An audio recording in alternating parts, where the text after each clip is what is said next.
Nak, kami ingin membicarakan tentang rahasia yang selama ini kami tidak memberitahu kepada kamu. Kenapa, Ma? Ada apa? Nah, sebenarnya kamu akan memiliki adik yang baru. Loh, bukan yang itu. Loh, bukan dia? Ya, jadi aku gak dapet dedek. Ya, adiknya tetap ada sih. Udah, diem dulu.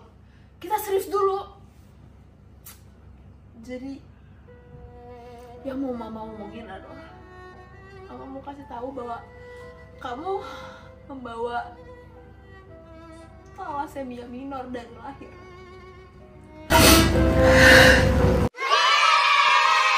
Loh, kok iya sih? Thalassemia gacor itu apa ya? Bukannya makanan. Lo ya? Anda siapa ya? Gue capek sama nih keluarga. Dek, dari lahir itu kamu terkena penyakit thalassemia minor. Thalassemia minor itu apa ya?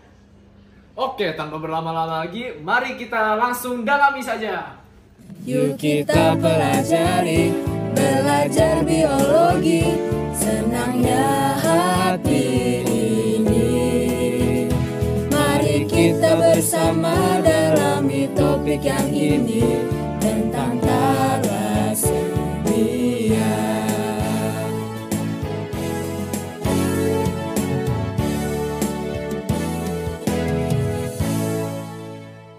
Oke teman-teman semua, sekarang kita akan bersama-sama mendalami dan berbagi ilmu mengenai penyakit kita semua, yaitu thalassemia. Nah, sebelum kita mulai membahas tentang thalassemia, kita harus mengerti dulu apa itu hemoglobin.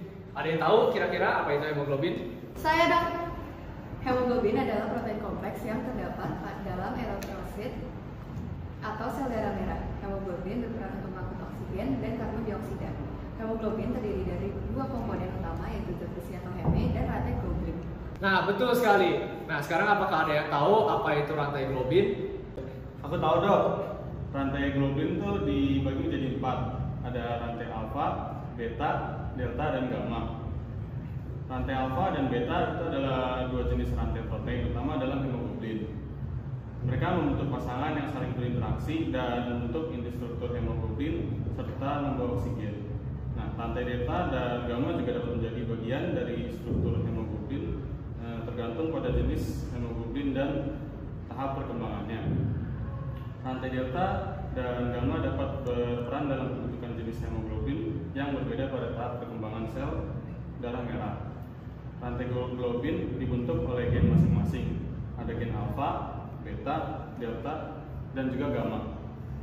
Pintar sekali. Nah, karena kita semua udah tahu tentang hemoglobin beserta dengan rantai-rantainya, mari kita langsung belajar tentang thalassemia.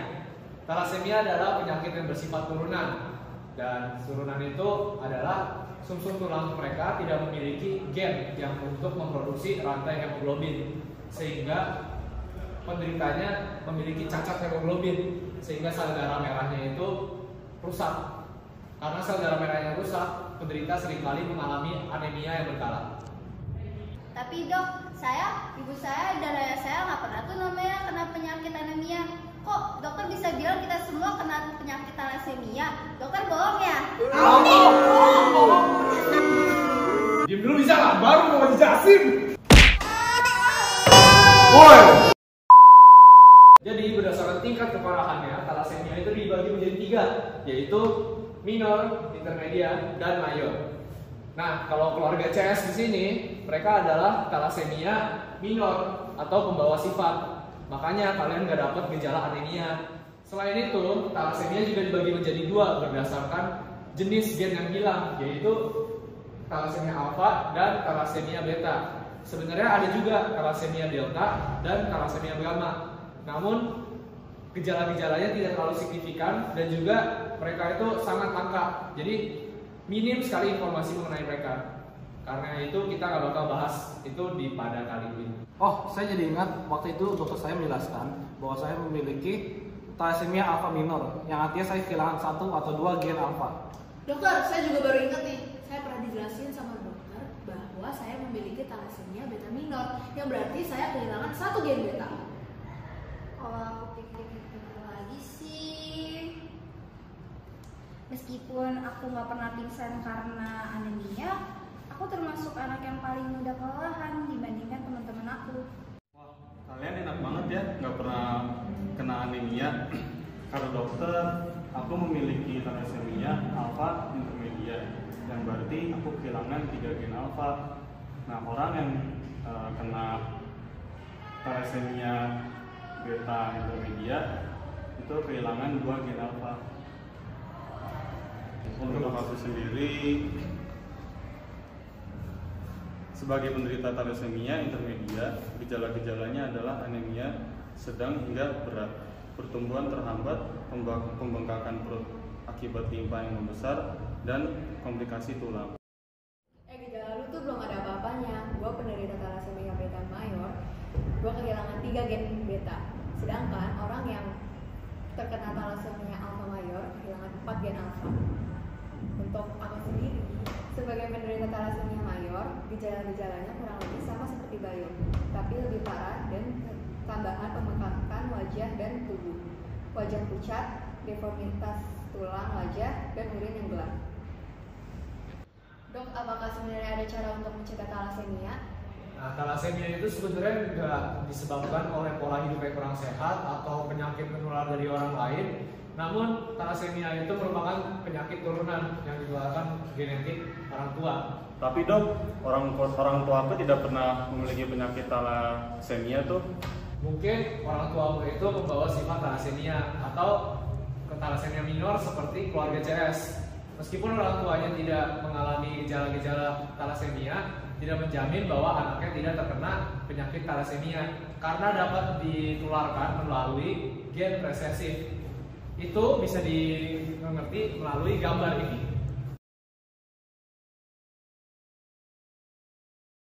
Kalau begitu dok, gimana cara mengobati thalassemia ini? Sayangnya thalassemia tidak bisa disembuhkan secara total, namun ada beberapa usaha untuk meringankan gejala-gejala yang dialami oleh korban penyakit thalassemia. Contohnya seperti yang pertama adalah transfusi darah secara rutin untuk menggantikan sel darah merah yang rusak dan meningkatkan kadar hemoglobin. Yang kedua, dapat juga dilakukan terapi kelasi atau pemberian obat-obatan seperti deferipron, deferoxamin, atau deferasirox untuk membantu mengeluarkan zat besi yang berlebih dari tubuh akibat transfusi darah yang berulang. Yang ketiga, dapat juga dilakukan operasi pengangkatan limpa atau splenektomi untuk meningkatkan kadar hemoglobin dan mengurangi komplikasi. Yang keempat, membatasi konsumsi makanan yang tinggi zat besi seperti daging merah. Dan yang terakhir, dapat juga dilakukan pengelolaan komplikasi seperti gangguan pertumbuhan, deformitas tulang, dan penyakit jantung oleh dokter. Sebenarnya penyakit thalassemia ini ada kemungkinan untuk disembuhkan jika melakukan transplantasi sum-sum tulang dari donor yang cocok. Namun prosedur itu masih sangat beresiko dan sangat mahal sampai sekarang. Dok, apakah sebenarnya ada cara untuk mencegah thalassemia? Bagi kalian semua yang sudah terkena penyakit thalassemia, pencegahan sudah telat untuk dilakukan. Namun pencegahan thalassemia melibatkan identifikasi resiko genetik dan juga tindakan untuk mengurangi kelahiran anak dengan penyakit thalassemia. Hal-hal ini dapat dilakukan dengan cara yang pertama, tes genetik pranikah untuk menilai resiko thalassemia pada keturunan mereka. Yang kedua, pertimbangkan opsi reproduksi alternatif seperti fertilisasi in vitro atau IVF dengan pemilihan embrio yang telah diuji genetik. Yang ketiga, screening thalassemia untuk mendeteksi apakah seseorang adalah pembawa thalassemia minor. Dan yang terakhir adalah kampanye edukasi masyarakat tentang thalassemia yang dapat meningkatkan kesadaran tentang resiko dan langkah-langkah pencegahan. Seperti yang sekarang kita lakukan. Wah, sekarang aku jadi bisa lebih mengerti ya tentang penyakit itu, yaitu thalassemia. Kalau aku mah udah tahu dari dulu. Nih dokter nggak ngebantu sama sekali. Lu biaya transfusi darah rutin lu, gue naikin lu.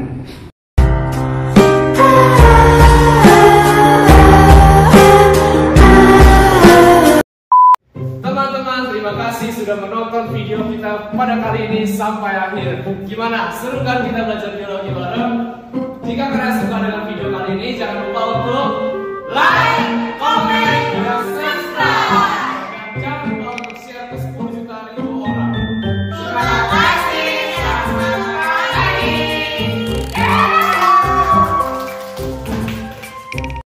Sudah kita pelajari, belajar biologi, senangnya hati ini. Kita sudah bersama dalam topik yang ini.